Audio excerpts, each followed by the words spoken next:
Chapter third के लगभग numerical हमने देख लिए थे। न्यूमेरिकल नंबर एक्सरसाइज के अंदर न्यूमेरिकल नंबर 9 तक हमने देख लिए थे। न्यूमेरिकल नंबर 10 बाकी था, तो न्यूमेरिकल नंबर 10 देखते हैं आज। उसके अलावा कुछ और न्यूमेरिकल देखेंगे जिसके हिंट मैं दे दूंगा, सॉल्व आपको करना है। ठीक है, एक बार 10 देख लेते हैं। न्यूमेरिकल 10 के दो पार्ट है, पोर्शन ए और पोर्शन बी। तो पोर्शन ए के अंदर उसने पूछा है, 10th का portion A, calculate potential at A point at 9 centimeter distance due to charge 4 into 10 की पावर -7 कूलम। हमको चार्ज दे रखा है Q। इस Q की वैल्यू कितनी दे रखी है? 4 into 10 की पावर -7 कूलम। ठीक है, इस चार्ज की वजह से हमको डिस्टेंस दे रखी है R इक्वल टू 9 सेंटीमीटर। इस 9 सेंटीमीटर डिस्टेंस पर डिस्टेंस दे रखी है R इक्वल टू कितना दे रखा है? 9 सेंटीमीटर, जिसकी मीटर में वैल्यू हो जाएगी 0.09 मीटर। ये मीटर में वैल्यू होगी। ठीक है, 0.09 मीटर ये वैल्यू होगी। अब उसने पूछा है कि इतने डिस्टेंस पर ये चार्ज कितना पोटेंशियल बनाएगा, हमको पोटेंशियल कैलकुलेट करना है V। तो पोटेंशियल का सीधा फॉर्मूला V इक्वल टू कितना हो जाएगा? KQ/R। तो V इक्वल टू K की वैल्यू कितनी होती है? 9 × 10 की पावर 9। उसके बाद Q की वैल्यू अपन लिखेंगे, Q कितना है हमको दे रखा? 4 × 10 की पावर -7 डिवाइड बाय डिस्टेंस 0.09। बस इसको सॉल्व कर दो, आपका आंसर आ जाएगा। पॉइंट हटाऊंगा तो ऊपर 100, 9 से 9 कैंसल। तो V इक्वल टू 4 × 9, 9 में से 7 माइनस करो, 9 में से 7 माइनस करो, या 9 में से पहले 2 जोड़ दो। तो 9, 10 और 11, 11 - 7, तो ये हो जाएगा 10 की पावर 11 - 7। तो ये हो जाएगा V इक्वल टू 4 × 10 की पावर कितना बचेगा? 4 बचेगा वोल्ट। ये आपका आ जाएगा आंसर। ठीक है, पहले जो पहला था इसका पोर्शन, फर्स्ट पार्ट 10वें का, ठीक है, उसका आंसर आ गया।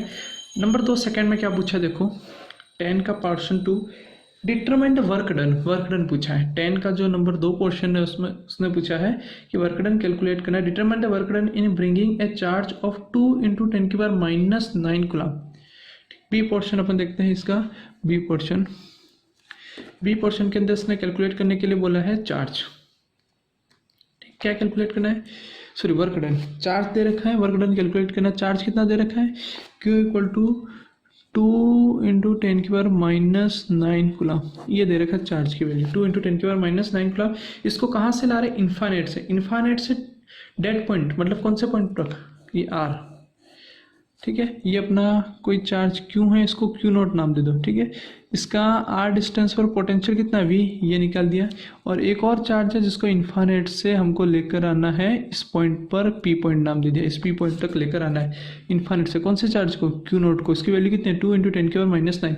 इस 2 × 10 की पावर -9 को इन्फाइनाइट से, ये इन्फाइनाइट से किसी पॉइंट P तक लेकर जाना है। और उस P पॉइंट पर क्या है? पोटेंशियल किसने बनाया है? इस Q ने। इस Q की वैल्यू कितनी है? 4 × 10 की पावर -7 ये दे रखा है। ठीक है, तो अगर डायरेक्टली ये पूछता आपको तो भी पहले आपको पोटेंशियल निकालना पड़ता। इसने 2 पार्ट कर दिए, पहले पोटेंशियल पूछ लिया, आप पोटेंशियल बार बार निकालने की जरूरत नहीं है। हमको फार्मूला पता है, V इक्वल टू, पोटेंशियल का फार्मूला क्या था? V equal to W/Q0। यही डेफिनेशन बनाई थी potential. V equal to W/Q0। Work done निकालना है तो W equal to V × Q0। Potential at distance R distance पे पोटेंशियल कितना है वो, और किस चार्ज को लेकर जाना है P पॉइंट पर? Q0 को, तो इंटू Q0। और इस Q0 की वैल्यू कितनी है? 2 × 10 की पावर -9। तो W इक्वल टू V की वैल्यू कितनी है? 4 × 10 की पावर कितना दे रखा? 4 इंटू Q0 कितना है? 2 × 10 की पावर -9। तो W वर्क डन आपका कितना आ जाएगा? 4 × 2 8 इंटू ये 4 और -9, तो 10 की पावर -5 जूल। ये आपका आंसर आ जाएगा सेकंड का। ये नंबर 2 खत्म। सेकंड इसका B का, 10th का B पोर्शन अपना कंप्लीट। अब इसके बाद जो न्यूमेरिकल करने हैं आपको, एक्सरसाइज के अंदर 13 करना है, 13 के अलावा 16 करना है, 16 के अलावा 17 करना है। 13, 16 और 17 ये आपको ट्राई करना है। ठीक, एक तो करना है नंबर 13, उसके अलावा 16 ट्राई करना है, और एक ट्राई करना है 17, इन तीनों को ट्राई करना है और इसके आंसर आपको निकालना है सेल्फ। 13, 16, 17 का थोड़ा बहुत मैं नॉर्मल गाइड कर लेता हूँ कि 13, 16 और 17 में आपको पूछा क्या है और सोल्व इसको कैसे करना है। जैसे 13 में अभी पढ़ रहा हूँ, ध्यान से देखो उसको। हाउ मच वर्क, मतलब कैलकुलेट क्या करना है, वर्क डन कैलकुलेट करना है। पहले ही लाइन में दे रखा हाउ मच वर्क, इसका मतलब वर्क डन कैलकुलेट करना है। किसके लिए कैलकुलेट करना है, will be done in placing charges, मतलब चार्जेस को हमको प्लेस करना है। कहाँ पर करना है, देखो placing the charges plus Q plus 2Q plus 4Q, मतलब 3 चार्जेस दे रखे हैं। ठीक है, 13 को देखो, नंबर 13 प्लस Q दे रखा है, प्लस 2Q दे रखा है, प्लस 4Q, ये 3 चार्ज दे रखे हैं। इनको हमें रखना है, कहाँ रखना है, placing the charges at the corner of equilateral triangle. एक ट्राइंगल दे रखा है और उसकी साइड दे रखी है ए। इक्विलेटरल ट्राइंगल दे रखी है, सारी साइड कैसी होगी इसकी, सेम, तीनों साइड सेम हो जाएगी। ये इसकी साइड ए, ये ए और ये भी ए। यहाँ पर प्लस Q चार्ज है एक कॉर्नर पर, इस कॉर्नर पर प्लस 2Q है और इस कॉर्नर पर प्लस 4Q। अब इस सिस्टम को बनाने के लिए कितना वर्क डन करना पड़ेगा, इसको हमें कैलकुलेशन करना है। तो बना दो पेयर, कितने पेयर बनेंगे, 1, 2 और 3 पेयर बनेंगे। जैसे मैं इसका फॉर्मूला यहाँ पर लिख रहा हूँ, इसके कितने पेयर बनेंगे, वर्क डन हमको निकालना है, W इक्वल टू, तो सबसे पहले क्या है, plus Q into plus 2Q divide by A, Q into 2Q divide by A. ठीक है, ये पहला पेयर। फिर नंबर सेकेंड पेयर करना है हमको, तो इसके साथ सेकेंड पेयर जोड़ते जाओ, प्लस सेकेंड पेयर 2Q और 4Q का, तो ये हो जाएगा के 2Q into 4Q divide by A, plus ये वाला लास्ट वाला पेयर के Q into 4Q divide by A.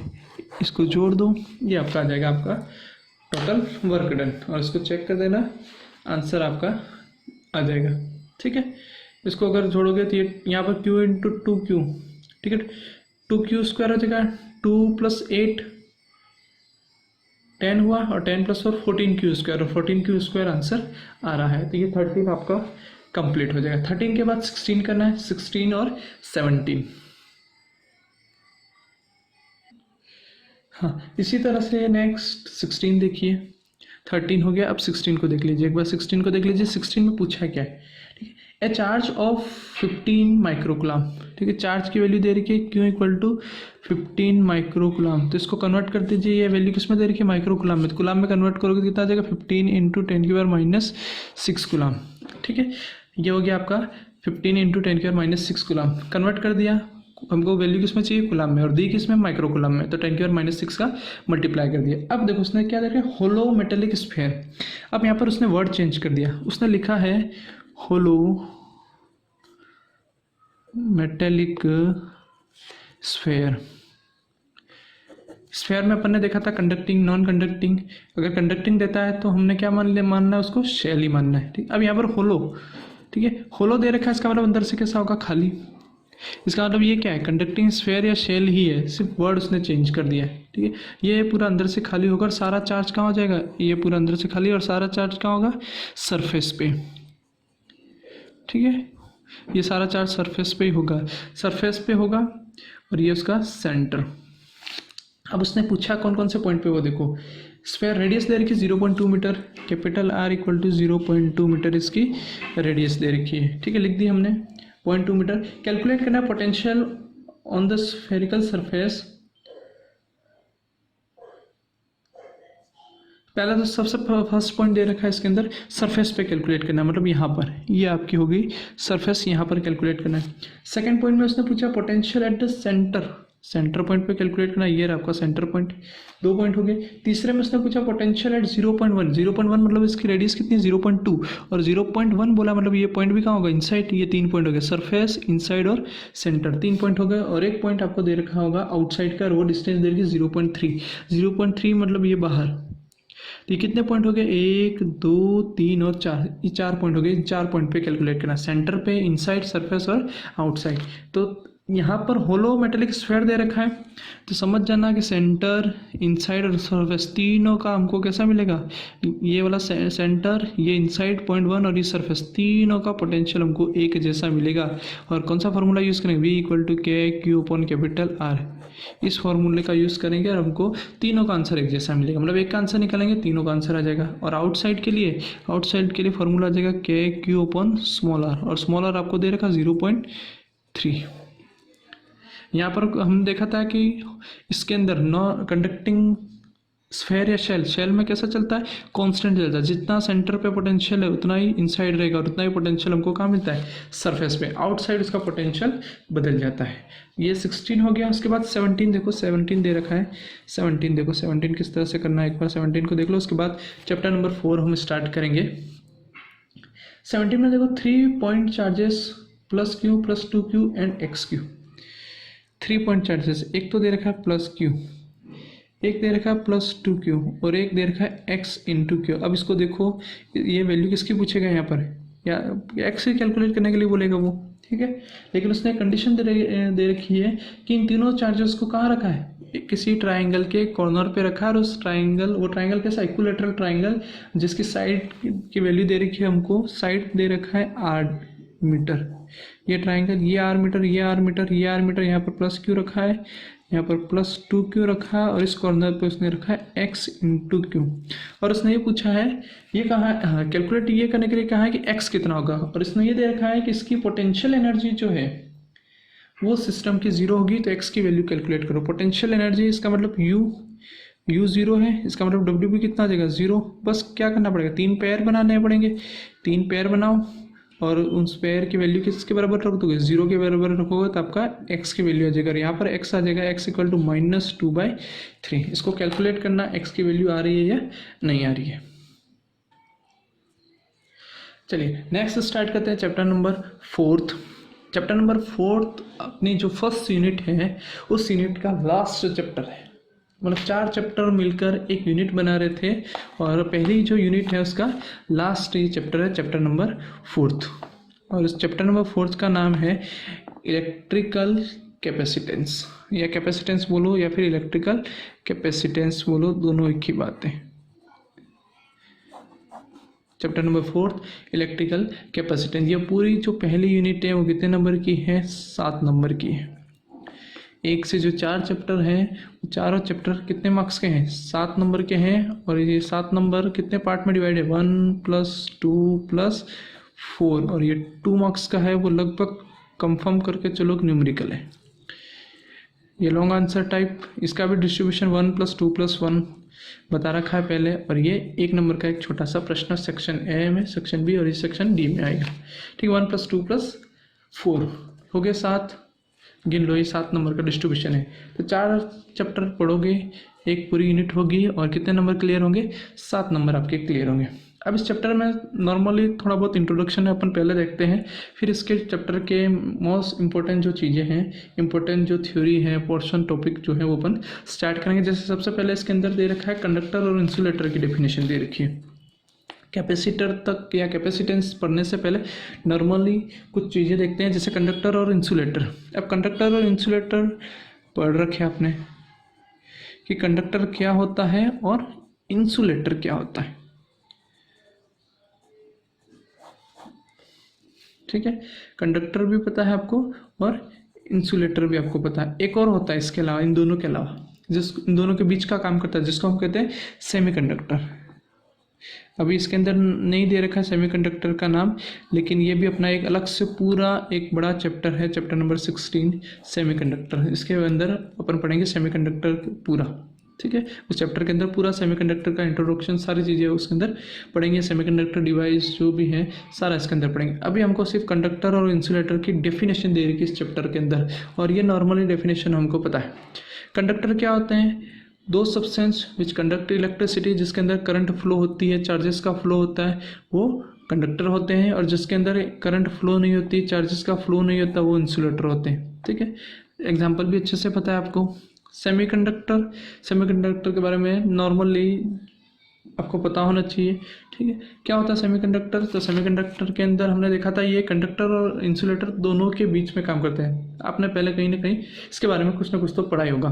ठीक है, डिटेल स्टडी अपन करेंगे चैप्टर नंबर 16 के अंदर। अब कंडक्टर, इंसुलेटर और सेमीकंडक्टर के अंदर नॉर्मल डिफरेंस देखते हैं कि कंडक्टर के अंदर क्या होते हैं, फ्री इलेक्ट्रॉन्स, और उस फ्री इलेक्ट्रॉन्स की वजह से ये क्या करते हैं, इलेक्ट्रिसिटी को कंडक्ट करते हैं। तो इसके अंदर फ्री इलेक्ट्रॉन्स होते हैं, फ्री इलेक्ट्रॉन्स।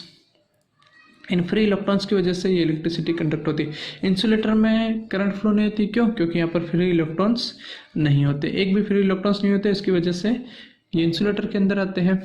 अब ये फ्री इलेक्ट्रॉन्स यहाँ हैं, इसको हम कहते हैं चार्ज कैरियर्स। ये किसका काम कर रहे हैं, चार्ज को कैरी करने का, तो इसको हम कहते हैं चार्ज कैरियर्स। ये वर्ड आएगा आगे, लेकिन अभी से थोड़ा ध्यान रखना चार्ज कैरियर्स होता क्या है। तो चार्ज कैरियर्स का मतलब जो चार्ज को लाने ले जाने का, कैरी करने का काम करते हैं वो चार्ज कैरियर्स होते हैं। जैसे यहाँ इलेक्ट्रॉन, चार्ज को ले जाने का काम कौन कर रहा है, इलेक्ट्रॉन। किसके अंदर, कंडक्टर के अंदर। इंसुलेटर में कोई है ही नहीं, इसलिए करंट फ्लो नहीं होती। सेमीकंडक्टर में भी चार्ज कैरियर्स होते हैं, लेकिन सेमीकंडक्टर में सिर्फ इलेक्ट्रॉन नहीं होते, ये थोड़ा डिफरेंस ध्यान रखना। सेमीकंडक्टर में होल्स और इलेक्ट्रॉन दोनों होते हैं। ठीक है, होल्स और इलेक्ट्रॉन दोनों चार्ज को कैरी करने का काम करते हैं, इसलिए सेमीकंडक्टर में चार्ज कैरियर्स कौन होते हैं, इलेक्ट्रॉन भी होते हैं और होल्स भी होते हैं। जबकि कंडक्टर में ओनली इलेक्ट्रॉन, फ्री इलेक्ट्रॉन्स ही होते हैं जो चार्ज को कंडक्ट करने का काम करते हैं। इसके बाद इसके अंदर एक और पॉइंट दे रखा है, जैसे इसने लिखा हुआ है free and bound, bound charge या फ्री एंड बाउंड इलेक्ट्रॉन्स। ये भी है, आपने केमिस्ट्री के अंदर पढ़ रखा होगा। डेफिनेशन नॉर्मल, उससे ज़्यादा आपने कुछ दे नहीं रखा है। फ्री एंड बाउंड चार्जेस या free and bound electrons. Atom या मॉलिक्यूल्स के अंदर अपन ने देखा था सेंटर जो है वो न्यूक्लियस पॉजिटिव होता है, और यहाँ उसके चारों तरफ इलेक्ट्रॉन रिवॉल्व करते हैं। ये कुछ इलेक्ट्रॉन्स के चारों तरफ रिवॉल्व करते हैं। ठीक है, अब ये बाहर का जो इलेक्ट्रॉन है, आउटर मोस्ट इलेक्ट्रॉन, ये प्लस और माइनस के बीच में अपन ने देखा था अट्रैक्शन फोर्स होता है। लेकिन जब डिस्टेंस बढ़ जाती है, यहाँ वाला जो इलेक्ट्रॉन है, यहाँ पर अट्रैक्शन फोर्स कैसा होगा, स्ट्रॉन्ग। ये अट्रैक्शन फोर्स कैसा होगा, स्ट्रॉन्ग। और यहाँ इलेक्ट्रॉन का अट्रैक्शन फोर्स न्यूक्लियस के साथ कैसा होगा, वीक। क्यों? क्योंकि डिस्टेंस ज़्यादा है। ये बाहर का इलेक्ट्रॉन है, आउटर मोस्ट इलेक्ट्रॉन है, यहाँ पर डिस्टेंस ज़्यादा है, तो यहाँ पर जो अट्रैक्शन फोर्स है वो कैसा होगा, वीक। जबकि यहाँ ये पॉजिटिव, ये इलेक्ट्रॉन, इन दोनों के बीच में डिस्टेंस बहुत कम है, तो ये स्ट्रांगली अट्रैक्ट होगा।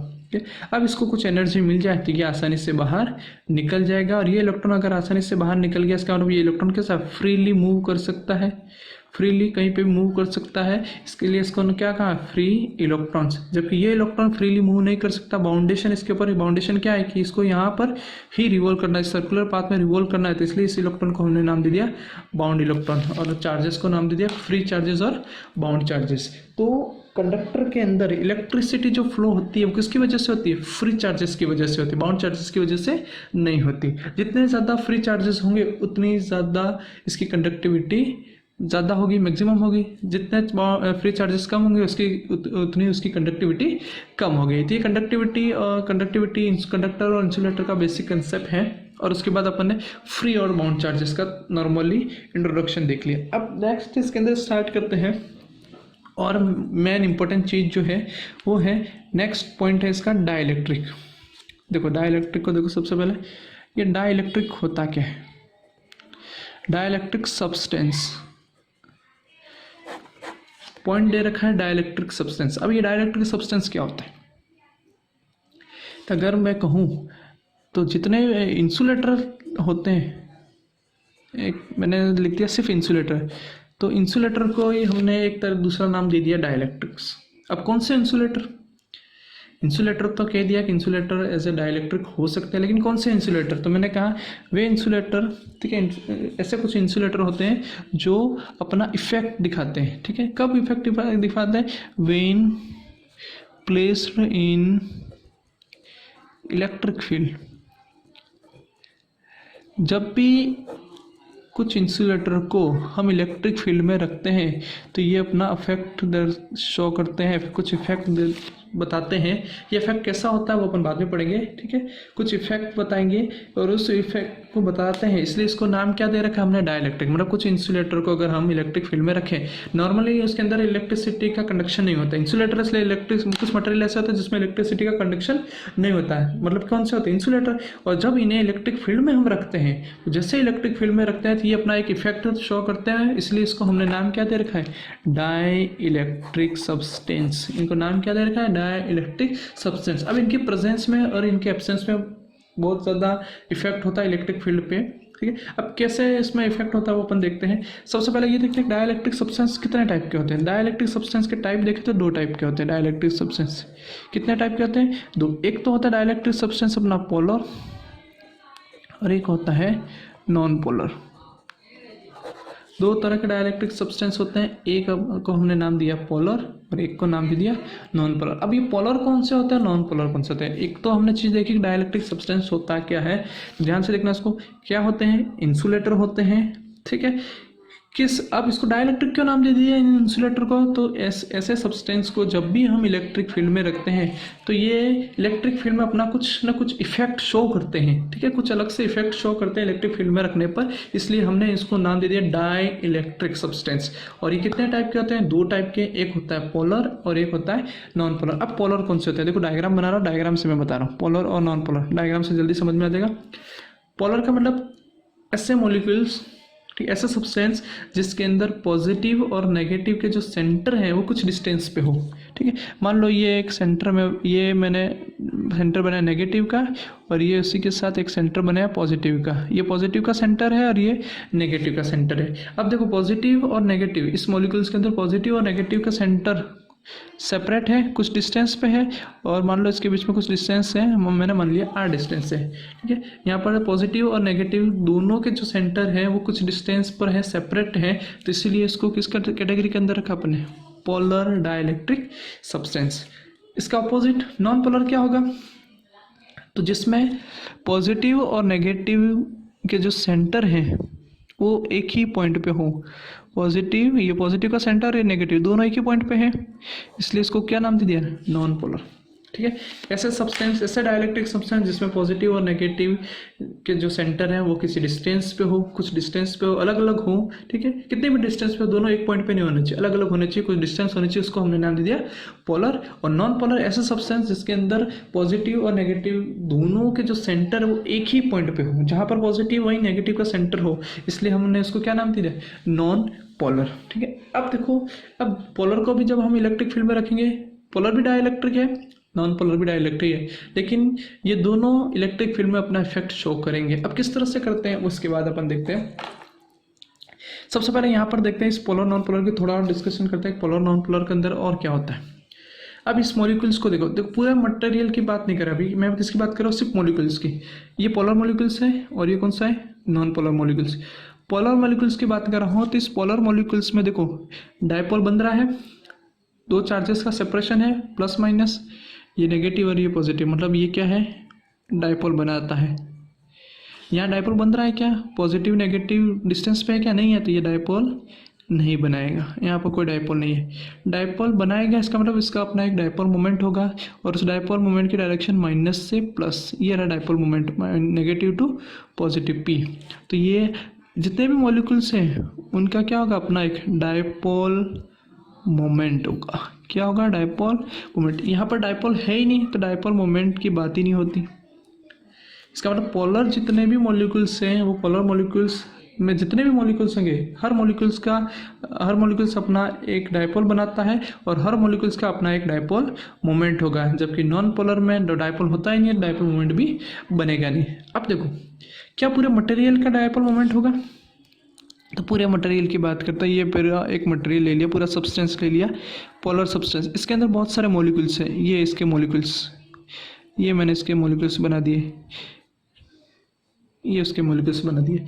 अब देखो ये इसके मॉलिक्यूल्स, ये माइनस, ये प्लस, ये प्लस, ये माइनस, ये माइनस, ये प्लस, ये प्लस, ये माइनस, ये minus, plus plus minus minus plus plus और माइनस। अब इनका जब हमने देखा कि डायपोल का अरेंजमेंट हमने देखा मॉलिक्यूल्स का, तो सारे डायपोल मोमेंट की डायरेक्शन हमको एक जैसी नहीं मिली।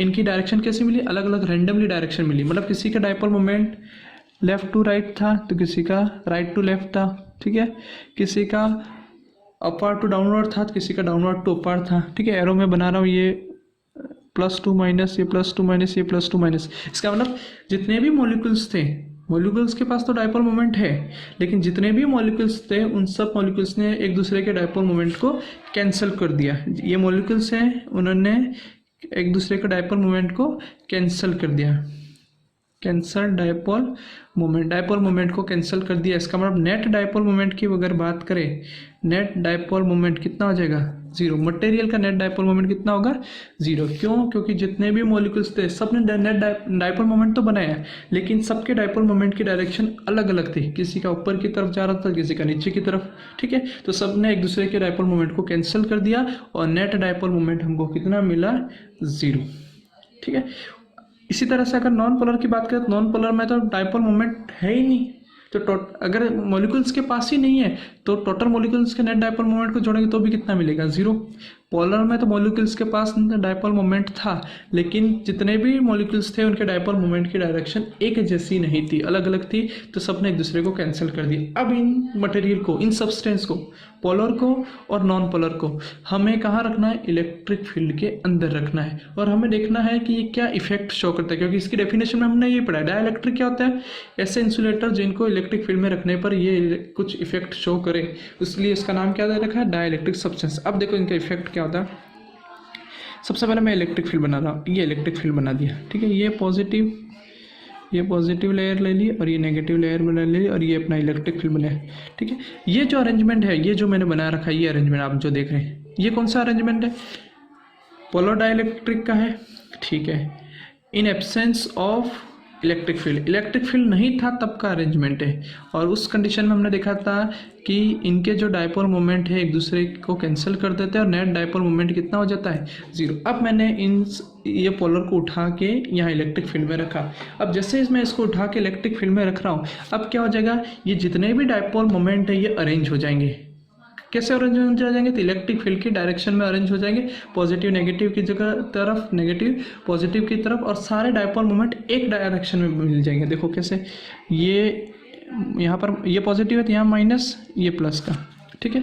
ये पॉजिटिव था तो ये नेगेटिव, ये पॉजिटिव। उसी तरह से दूसरा यहाँ पर, यहाँ माइनस, यहाँ प्लस, इस तरह दूसरा यहाँ माइनस, यहाँ प्लस, यहाँ प्लस है, दूसरा यहाँ पर माइनस और प्लस, ये minus plus minus plus minus plus minus plus minus plus minus plus, ये।